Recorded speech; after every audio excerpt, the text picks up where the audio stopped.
So I'm not going to sit here and say I'm going to do something that's only going to benefit black people. No. Why did y'all pass a law only for Asians? Why did y'all pass a law only for Native Americans? Why did y'all pass a law only for transgenders? Why did y'all pass a law only for LGBTQs? Why did y'all pass a law only for immigrants? If you can't do anything just for black people, this is what she said. It came out of her mouth. If you can't do anything just for black people, how was it possible for you and President Biden to do all these other things for specific ethnic groups? How do I describe myself? I describe myself as a proud American. Today, on August 15th, 2020, I stand before you as the first candidate for Vice President of the United States of South Asian descent. So I'm not going to sit here and say I'm going to do something that's only going to benefit black people. No. Psalms chapter 146, verse 3 through 4. Put not your trust in princes, nor in the Son of Man, in whom there is no help. His breath goes forth, he returneth to his earth. In that very day his thoughts perish. Put not your trust in princes, nor in the Son of Man, in whom there is no help. His breath goes forth, he returneth to his earth. In that very day his thoughts perish. Ecclesiasticus chapter 12, verse 10 through 12. Never trust thine enemy, for like as iron rusteth, so is his wickedness. Though he humble himself and go crouching, yet take good heed and beware of him, and thou shalt be unto him, as if thou hast wiped the looking glass, and thou shalt know that his rust hath not been altogether wiped away. Set him not by you, lest when he have overthrown you, he stand up in thy place. Neither let him sit at thy right hand, lest he seek to take your seat. And thou at the last remember my words, and be pricked therewith. Set him not by you, set your enemy not by you, lest when he have overthrown you, he stand up in your place. After we have been taken captive by our enemies, they will steal our identity. They will take our place. This is literally what Ecclesiasticus chapter 12 is telling us. Our enemy, Esau, is going to enslave us, take us out of our land and steal our identity and make us a byword and a reproach amongst ourselves. Now, for those who don't have the knowledge, who never came across the knowledge, who don't understand the knowledge, as we all once were, they may question who is our enemy. Well, our enemy was those who put us into slavery. And in the book of Deuteronomy, it will tell us just who our enemy is. So bear with me. I'll read Deuteronomy chapter 28, verse 48 through 68. Therefore shalt thou serve thine enemies, which the Lord shall send against you in hunger, and in thirst, and in nakedness, and in want of all things. And he shall put a yoke of iron upon thy neck, until he have destroyed you. That sounds like slavery. The Lord shall bring a nation against you from far, from the end of the earth, as swift as the eagle flieth, a nation whose tongue you shall not understand. English is not our native tongue. Eagle is the mascot of America. The Lord shall bring a nation against you from far, from the end of the earth, as swift as the eagle fleeth. A nation whose tongue you shall not understand. A nation of fierce countenance, which shall not regard the person of the old, nor show favor to the young. And he shall eat the fruit of thy cattle, and the fruit of thy land, until you be destroyed. Which also shall not leave you either corn, wine, or oil, or the increase of thy kind, or flocks of thy sheep, until we have destroyed you. They took everything from us. We were enslaved, and they took our jewels, our food, our women, our men, our children. They took everything. They used to eat us. Come on, man, wake up.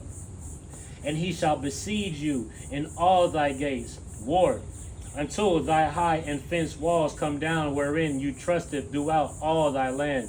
And he shall besiege you in all thy gates, throughout all thy land, which the Lord thy God hath given you. And you shall eat the fruit of thine own body, the flesh of thy sons and thy daughters. It was so bad, we had no food. The famine was so bad, we used to eat each other. Which the Lord thy God hath given you in the siege and in the straitness, wherewith thine enemies shall distress you. So that the man that is tender among you and very delicate, his eyes shall be evil toward his brother, and toward the wife of his bosom, and toward the remnant of his children, which he shall leave. we will start to eat, destroy, and despise our own people. Nowadays, we have black men hating black women hating black men. Come on, this is literally prophecy from slavery. We were to be enslaved. We were to be pit against each other. The house Negro, the field Negro. This is commonplace as well. So that the man that is tender among you and very delicate, his eyes shall be evil toward his brother, and toward the wife of his bosom, and toward the remnant of his children, which he shall leave, fatherless homes. The wife kicking the father out the home, divorcing the husband, and marrying the government for welfare, so that he will not give to any of them of the flesh of his children, whom he shall eat, because he have nothing left him in the siege, and in the straitness wherewith thine enemies shall distress you in all thy gates. The tender and delicate woman among you, which would not adventure to set the sole of her foot upon the ground for delicateness and tenderness, her eyes shall be evil towards the husband of her bosom, and toward her son, and toward her daughter. Women will destroy their family unit for lust, and toward her young one that cometh out from between her feet, and toward her children which she shall bear, for she shall eat them for one of all things secretly in the siege and straitness, wherewith thine enemies shall distress you in thy gates. Abortion. If thou wilt not observe to do all the words of this law that are written in this book, that thou mayest fear this glorious and fearful name, the Lord thy God, then the Lord will make thy plagues wonderful, and the plagues of thy seed, even great plagues, and of long continuance, and sore sickness, and of long continuance. Plagues, COVID, syphilis, AIDS, HIV. Moreover, he will bring upon you all the diseases of Egypt, which you was afraid of, and they shall cleave unto you. Also every sickness and every plague that is not written in the book of this law, then will the Lord bring upon you, until you be destroyed. And you shall be left few in number, whereas you were as the stars of heaven for multitude, because you wouldest not obey the voice of the Lord thy God. We used to be the number of the sand of the beach. We used to be the numbers of the infinite stars. But Esau has bogged us down and destroyed our people so much that we are nowhere near as great as we once were. This is what God is professing in Deuteronomy. And it shall come to pass that as the Lord rejoiced over you to do you good and to multiply you, so the Lord will rejoice over you to destroy you and to bring you to naught. And ye shall be plucked from off the land, whether you go to possess it. And the Lord shall scatter thee among all people, from the one of the earth unto the other. Slavery, we were dropped off all around the world. There are cousins that we'll never be able to meet. Even the other, and there thou shalt serve other gods, which neither thou nor thy fathers have known, even wood and stone. Our people are spread to worship other gods. That's why we have brothers in Islam, Muslim, Mormon, all that blasphemy. We were spread amongst each other. We were separated in places where we didn't even speak the same language. People spoke one language. White people put us and them all mixed together, so it was nothing but confusion.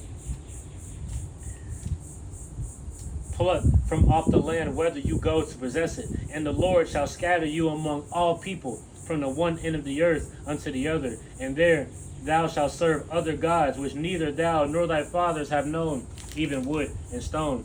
And among these nations shall you find no ease, neither shall the sole of thy foot have rest. Men will work until they die.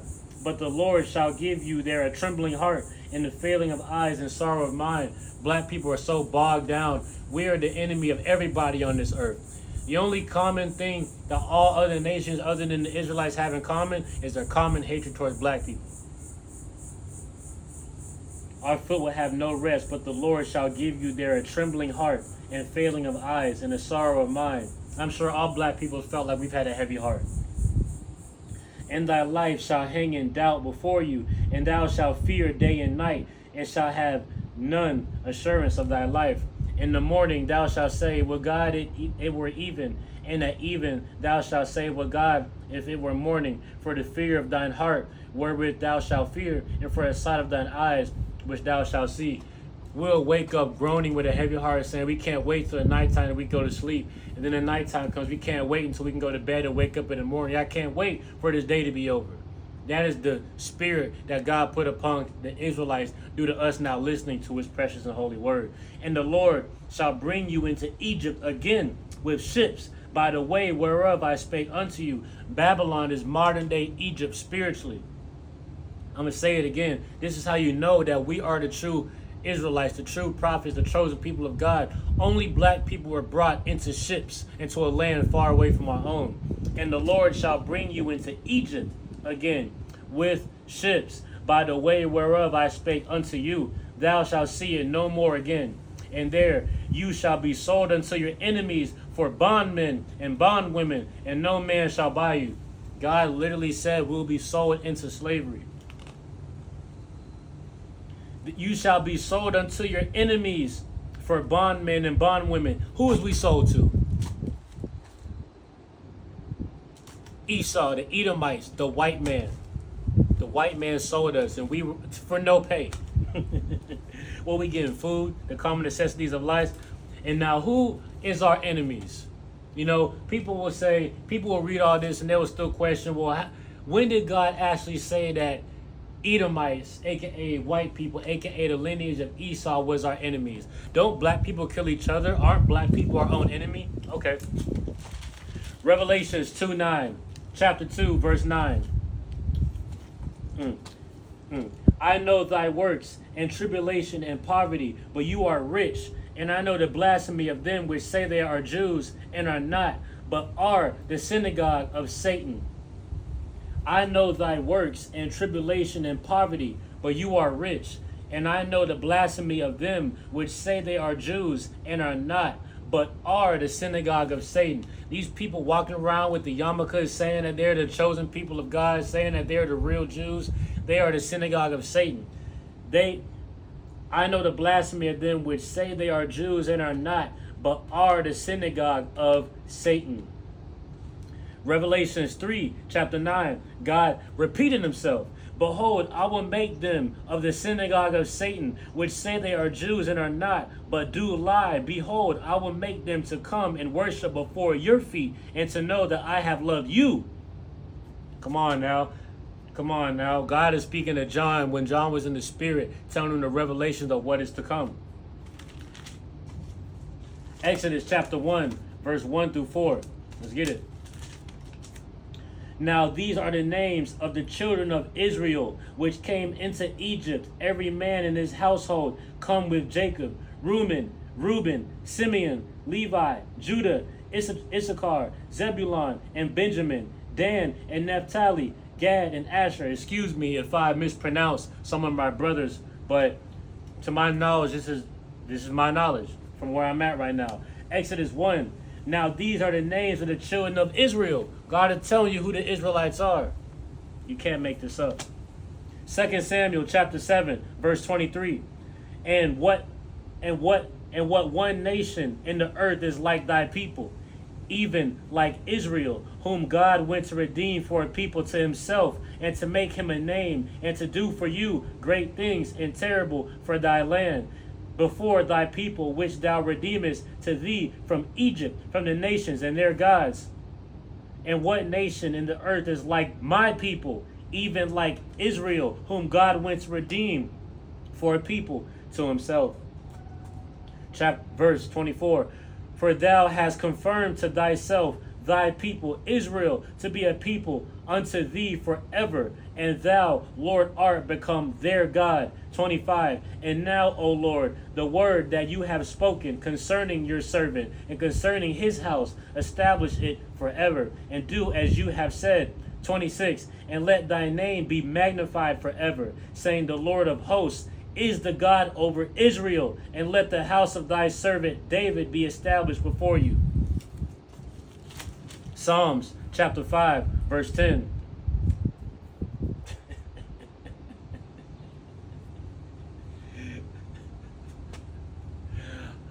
My bad. Psalms 146, chapter 5. No. Psalms chapter 146, verse 5. Man, you can't make this up. Happy is he that hath the God of Jacob for his help, whose hope is in the Lord his God. 6. Which have made heaven and earth, the sea and all that therein is, which keepeth truth forever. 7, which executeth judgment for the oppressed, which giveth food to the hungry. The Lord looseth the prisoners. 8, the Lord openeth the eyes of the blind. The Lord raiseth them that are bowed down. The Lord loveth the righteous. 9, the Lord preserveth the strangers. He relieveth the fatherless and widow. But the way of the wicked he turneth upside down. The Lord shall reign forever, even thy God, O Zion, unto all generations. Praise the Lord. Now, when I read 3 through 4, as I started this off, put not your trust in princes, nor in the Son of Man, in whom there is no hope. If God knows that Esau is our enemy and Esau runs the world under Satan, why would we put our trust in princes to vote? Why would God tell us to put our trust in man when God in the Bible said, don't put your trust in princes, nor in the Son of Man, where there is no hope? Isn't voting putting your trust in man? So the world tells us to vote for man, but God tells us not to put our trust in man. For man goes forth, he returneth to his earth, and that very day his thoughts perish. When you die, you are nothing. When you are die, your thoughts perish. Yes, your word can live off forever, but when it comes to worshiping and praising and putting our trust into fellow man, that does not come before God. Right? Ecclesiastes said we should not trust our enemies. When I read Deuteronomy, it told us our enemies were the one that cast us into prison. Our enemies were the ones that sold us as bondmen and bondwomen. Our enemies were the ones that enslaved us, took our children, pit us against each other to hate our own. Our enemies were those. Now, if God says that the chosen people of his people are the Israelites, does not mean everybody else are our enemies.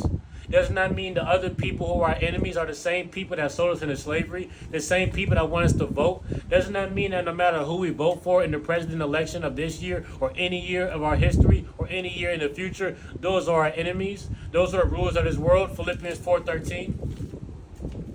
Revelations chapter 2, verse 9. I know thy works in tribulation and poverty, but you are rich. And I know the blasphemy of them which say they are Jews and are not, but are the synagogue of Satan.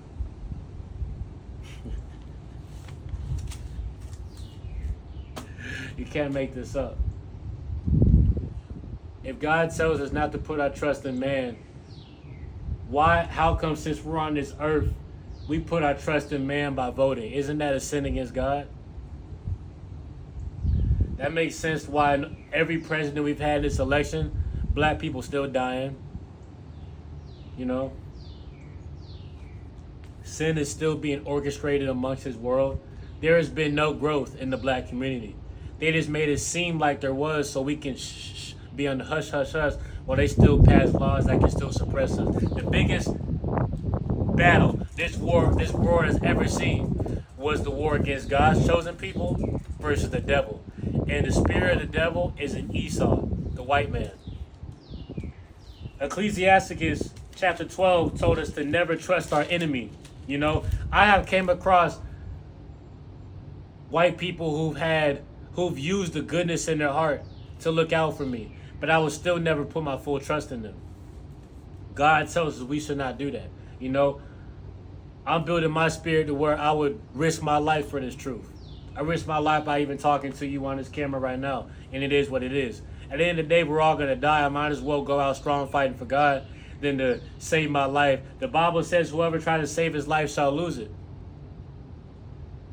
If you come across this video, shalom, happy Sabbath, all praise to the Most High, APTTMH, Tribe of Judah.